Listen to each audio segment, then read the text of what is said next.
As you can see, water's still looking good. So it's early in the morning down here, 12.3. By the end of the day it'll be up close to 15 if it's sunny. But a bit of skip diving. Got Tesco's came last week. See, I got some filter wool in here today. Got visitors coming. This is the vortex. As it goes past, pushes the dirt away. This is what we're boiling. You see the plaques on the bottom. Batteries at the moment are sitting at 12.27 volts. They're charged. If you had to pay for a battery, I reckon that would take you 9 years to get your money back on that. This one here is one of the first pods made, I think. It's a very early one.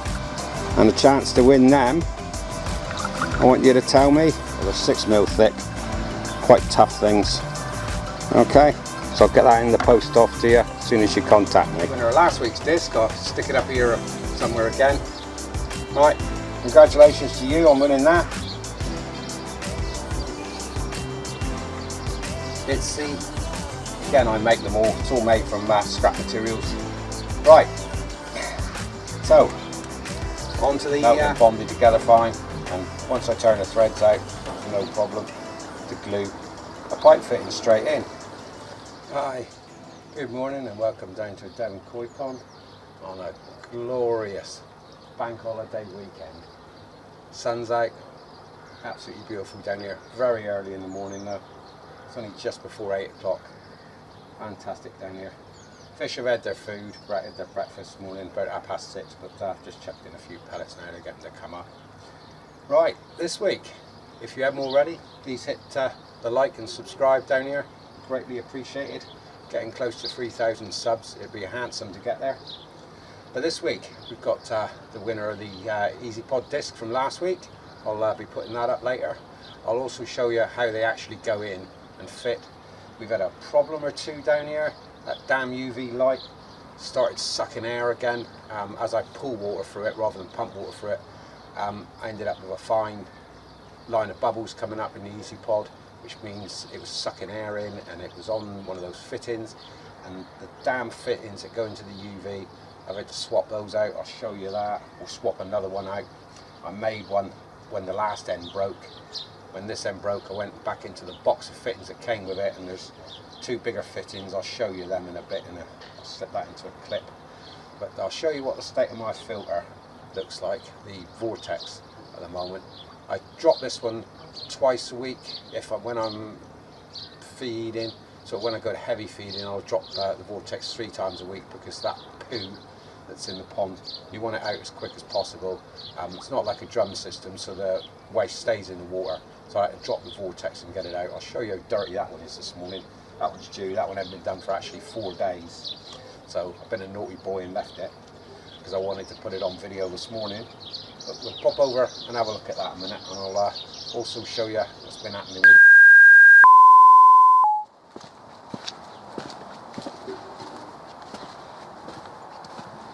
So I'm kind of well hoping this chap ain't got his tub of lubricant out. Yeah, let me back these up, you can get in. Alright mate, oh, he's putting the boards in for the concrete, look. Yeah, all going on mate, all going on. Okay matey, what's happening here then? What's on then? Yeah, going all well at the moment, but just wanted to say, don't want to spill away too much, but if you want to catch up on the videos, you'll have to check out next Tuesday, because you're a little bit in front from my videos, but yeah, happy days. So it's all systems go at the moment. I'm just working out my bottom drains, making sure I've got all they glued up, sorting that out, but I won't tell you too much. No, he's not giving anything away, so you have to catch up with what's going on Tuesday, alright? Proper job. So make sure you're ready for it and don't miss it, because I ain't giving away any secrets. Thank you, mother, for the rabbits. UV light. As you can see, water's still looking good. Fantastic. Fish are a little bit slower. I'll see what the temp is this morning, but it's been pretty constant throughout the week, up around 14 degrees, which has cheered me up no end and cheered them up. They've certainly been hungry. Let's have a look at the water temp a minute.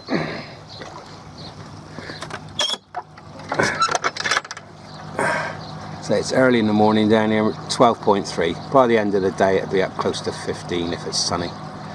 Right. Oh, here's the discs I'll be giving away. 3 of these for the next 3 weeks I'll be giving away. These here, very environmentally friendly, second-hand plastic, okay? Don't know what it was off, but a bit of skip diving got this. So I got 3 of these to give away like this. I'll show you how one fits in a little bit. What's been happening here? Right, as you can see, I've got some watercress. Tesco's came last week, brought the watercress. Salad bags, I just tipped 2 ends of salad bags up in there, and if you get a closer look, this started to catch. Some of it's died off, some of it's catching. Fantastic on that. As soon as I can transfer and play around with that a bit, I will. Knead it up with some good roots shooting out on it. Another week I would imagine it'll be going. See, I've got some filter wool in here today. Got visitors coming, so the water wants to be absolutely sparkling, so I'll have a bit of filter wool over the pipes for a few hours. Popped that over last night, and that'll be over there until they show up. But this is the vortex, and this is the state that it gets in after about 4 days.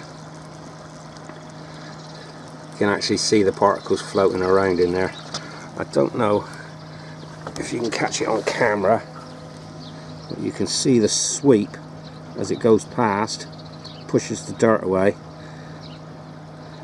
and it slowly falls away from the centre and down to the bottom. But this drastically needs cleaning. But while I'm cleaning this one, I'll clean the new upflow as well. Give that one a boil. I'll bring the camera over while I'm cleaning it, but that'll just be for a quick shot. Right, you can catch up with me in a minute after I've cleaned this and move on to the Easypods so you can see how the disc goes in. Back with you in a minute. Right, actually turn the pumps off. This is what we're boiling in a fixed bed. Looking a bit nasty in there. We can drain all this down in a minute. Leave that to boil for, I'll give that a few minutes of boiling and let it drain. I'll only boil it the once. And this one will drop at the same time. I'll just quickly swill it round with the hose pipe. So we'll end up changing that amount of water as well, the amount that's in the vortex, which I'm not sure about what that one actually holds. We've got 135 litres in here. So I can let all this go in a minute. Put my sump pump on down there, pump my barrel out. Right. So before I clean this one out, hoping you can see the plaques on the bottom.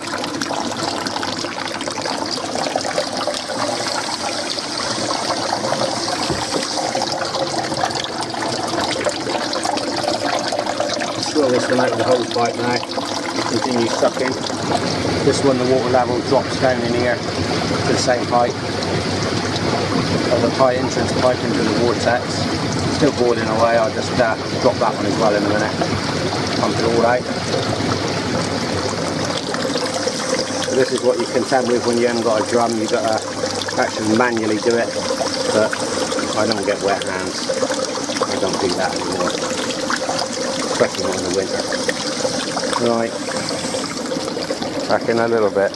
Okay, so here we are. This is 12 months to the day on the solar of me fitting the actual meter here. So bottom figure there, £62.77 is the cash that's actually gone into the ring through that. Okay, batteries at the moment are sitting at 12.27 volts. They're charged. So in 12 months I've actually made £62. I've lit my workshop, the lights in here for most of the winter on 12 volt, and I've charged the batteries quite a few times as well. I reckon on a low estimate £70 for the year. So at that to put these panels on the roof. Cost me £480. The little input things here, the micro inverter there, for that it would take you 7 years to pay, get your money back on that. If you wanted the battery set up here as well on top, bear in mind I got the batteries for free here in the back, but if you had to pay for a battery, I reckon that would take you 9 years to get your money back on that. But that said, through the winter here we've had 5 or 6 power cuts, longest one being 2 hours. The pond automatically switches over now, the inverter switches on there. Don't ask me how it's wired, a friend of mine did it, but if the power goes out here, the inverter comes on, the batteries starts to take power from the batteries, and it runs the bottom drain pump and the main air pump on the moving beds out there. So when we had the big power cut, which was 2 hours long, I did come rushing out to check, and yes, it had fired in, switched on, and it ran the drain for that entire time. The power came back on, it clicked off and went back over to the mains. I don't know how he wired it, he's a lot cleverer bloke than me, but there. So this, the basic setup to put money back into your ring main up to your meter. I won't say anything more than that on it, but it's actually £62.77 in 12 months. It's actually put into the ring main. Plus I've charged the batteries countless how many times. Powered me lights off the 12 volt system here. So I'm well delighted with that. But it will take 7 years to pay for that one part of the system and 9 years to pay for the other part of the system. So it's expensive, but I can run my pond back up if I use the electric here. Okay, so that's a 12-month update on that. So your Easypods, okay, got 2 here. This one here is one of the first pods made, I think. It's a very early one. This one, the centre tube, i.e. the mesh stainless steel tube, was not actually held in place with anything. You could take the top ring off and the tube used to kind of float around, but it used to allow K1 past. So originally I cable tied it to the top ring, but the later ones, they've got a tab on the top that you have to drill the pop rivets out of. 3 tabs there is around there, I think. Well, you need to drill those out so that you can cable tie the centre tube back on after you've taken the 6 screws out from around the top to get yourself the availability to get this in there. Okay, right, last week I asked the question how many Easypods I've got. Well, you can see it here, I've got 2 of them. Okay, comes up from the bottom, the vortex, the fixed upflow, then through these 2 with the skimmer joining here, and I can also direct it into the other one. I usually direct it into the first one. Right, so that was 2 Easypods was the answer for last week. This week, to win another one of these discs. Okay, yeah, another one, and I got another one to give away next week. But I want to know what I planted in the veg filter this week. Pop that down in the comments. Okay, right, for those of you that are not got an Easypod and want to win something, I'm going to pop a couple of koi plaques up. Okay, I'll put a picture of them here somewhere so that you can see them. They're red this week, I think, with a temperature gauge in the middle. I'll stick a couple of those up. If you want to enter, you can win them. Alright, and the chance to win them, I want you to tell me, let me see, what filter did I build the other day? Okay, so the chance to win the plaques, I want to know what filter I built the other day. Put that in the comments down below and you can stand a chance of winning these here koi plaques. Alright, but for this week and the disc, I want to know what I planted in the veg filter, and if you're the lucky winner of last week's plaque, this chap up here that gets 2 Easypods, I'll get one of these in the post to you. If you contact me, I'll get this off, and You'll be pleased to know they're all made from recycled plastic, all came from skip diving, so they're not going to look new, but they are newly made into these, but I don't know what the plastic sheet was used as before, but they're 6mm thick, quite tough things. Okay, so I'll get that in the post off to you as soon as you contact me. Right, as you can see, Vortex is back up and running. A little bit stirred at the moment, a lot of bits floating around because I let the water rush in to purge it on the last one, so that'll float around until it settles out. But we're all back up and going. Just got to give the Easypods a clean in a little bit, but I'll top a bit of the water up before I do. So let's pop you on the tripod and get this week's video sorted. Okay, there you go, that's the 2 competitions this week.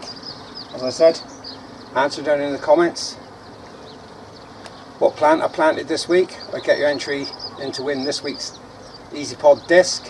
Congratulations to the winner of last week's disc. I'll stick it up here somewhere again. Right, congratulations to you on winning that. This week's disc, what did I plant in the veg filter this week? Right, if you want a chance to win a disc next week,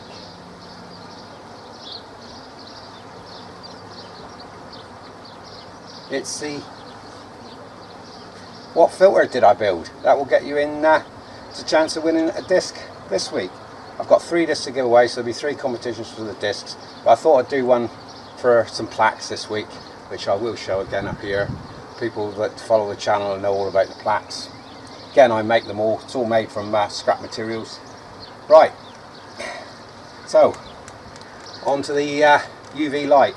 Now, when I plumbed in the new filter a few weeks back, I was very careful because of what happened when I moved the light around last time. Well, I moved it around, all seemed fine, and I actually used these, which were hose tails. So if you've got flexible lines, you would have joined on with that, but I used these. Right, cut down the size, cut down, push down, and I had a clamp on straight coupler, rubber coupler to connect it up. But I was very careful. Anyway, this week I noticed that there was air bubbles coming up in the Easypod, which was a sign that there's air getting into the UV again. I had a close look, moved the UV a bit, and buggered if the thing didn't break straight off as soon as I touched it. UV damage to the inside of the plastic. I've glued it back on because I needed a quick bodge to fix it, so got it out, quickly glued it up, got that and put that back on, got it running. Now while I had it up and running, it gave me a chance to play around. I went into the box that it came with, and it came with a selection of fittings. It all went together to hard plumb it. So this one glues into this one, got a screw thread in here. Now I didn't have anything that would fit into the screw thread, but looking at it on a quick measure, stick it in the lathe, turn the threads off, I managed to glue a fitting straight into the pipe. So with it glued in and glued in, that got that sorted. Actually quite nice, because you can see the UV light for it quite clearly now at night. I will do the other end with this one at some point. When I got out, change the bulb, I'll get that on. But I cannot believe that they would put plastic on those lights that is not UV stable. And that's the Jacod UV light, stainless steel one. I'll throw a picture up here somewhere of it. Nice light, really nice light. But the UV light has definitely burnt the fitting in a very short time, because I only used it middle to the end of last summer. It's been off since then, so it's probably had 3, maybe 4 months tops of running, absolute tops, and both of these have failed and cracked. This looks like a slightly different plastic. It's certainly glued up fine anyway, melted and bonded together fine, and once I turn the threads out, there's no problem to glue a pipe fitting straight in. 43mm pipe fitting on the outside side straight coupler, fitted straight in there. So I just sleeved it down, still connected back on with rubber fittings, and I will do the other end. Right, for those of you that have enjoyed this week's sunny episode down here in Devon, if you haven't already, hit the like, subscribe, and we'll catch you all next week in another video. Bye for now.